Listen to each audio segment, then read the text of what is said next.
So tonight, we have 5 storytellers. These are people who are excellent and engaging speakers, and I am not one of them. So I'm going to introduce our host and then get out of the way.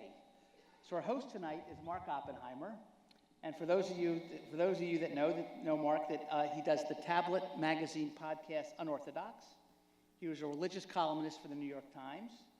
He got his PhD from Yale, and he teaches at Yale, Stanford, NYU, and Wellesley. So I think he's really smart. And he has his own personal connection to Hebrew College as well that I think he's going to tell us. So welcome, Mark.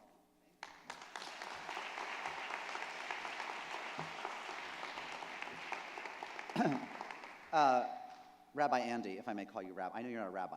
Everyone tonight, I'm just going to call them Rabbi because then I won't offend anyone by not calling them Rabbi. I don't actually teach at Yale, Stanford, Wellesley, and I don't currently teach at all of those places. I have taught at them all, but it'd be really hard to teach at all of them at the same time. Not as hard, however, as being the signer for a room full of fast-talking Jews. I can't,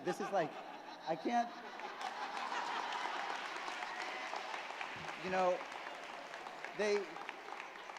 when you're like a junior varsity sign interpreter, they send you down south where people talk slow. And then they move you up to the Midwest, and then an outer borough of New York, then an inner borough, then the Jews. And so as we Jews say, Toda, thank you, okay. It's such an honor to be here with this old-timey microphone. Wendy actually promised me an old-timey microphone, and she really delivered, and it's taller than I am, but most things are. It's true, I do host a podcast on Unorthodox, and I'm going to get out of the way in a minute because I've done a lot of talking this week already. We recorded a couple shows. I do want to make clear, though, for all of your benefit, that podcasting is what you do as a fallback career when you don't make it in the rabbinate. And I should be clear that it wasn't for lack of trying. I mean, people say when you do anything in Jewish communal life, or to use that hoary cliche, in the Jewish communal space, you know, people say, oh, have you ever thought about getting ordained? Have you ever thought about being a rabbi? And I'll answer this. This is all private except for the guys with the cameras who are going to put it on the web. But otherwise, we're mishpucha here, right? So I'm going to tell you the truth. Some of you have heard there was a college admissions scandal recently. And of course, the big names got into the news, right? I mean, Yale and the University of Southern California and such not. But thanks to the Board of Trustees, thanks to Rabbi Andy, I just gave you smicha, it's done now, you're Rabbi Andy forever. Thanks to Rabbi Andy, he actually kept this out of the Times and the Boston Globe, but Hebrew College was in fact implicated in that admission scandal.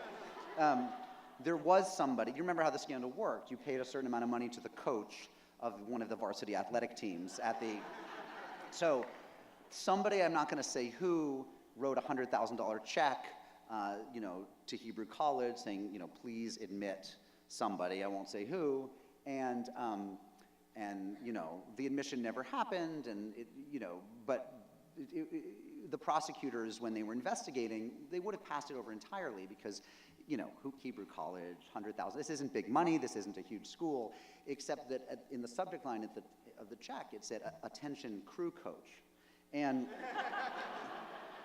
the prosecutor, who was Jewish, knew that there was just no way there was a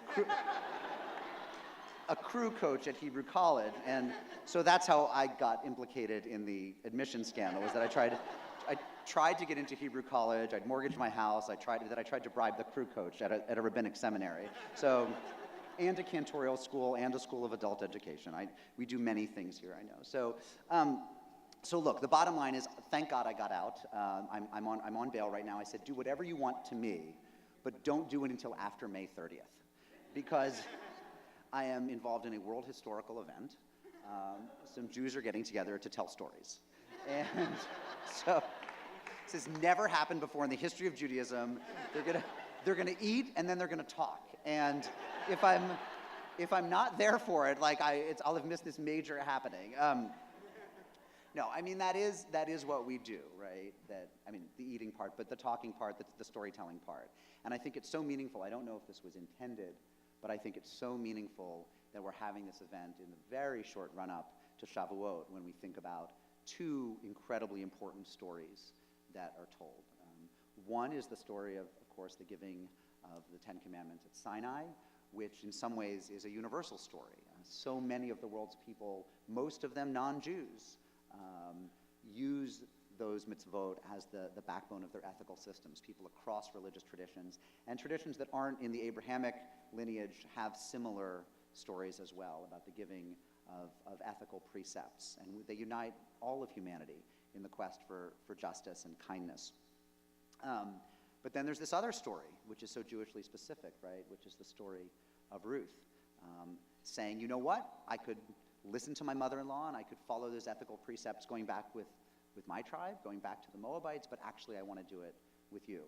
And it seems to me a story that unites in talking about how welcoming we have to be to people who want to travel with us, all denominations of Judaism, all of which accept Jews by choice and then welcome them in. And I can tell you that from all the work I've done as a journalist, they end up being so integral to the community. So to be here at a pluralistic school like this in the run-up to such a pluralistic holiday, which has a universal message and a more specific one, and then to hear these wonderful people tell stories, it's such an honor to share that with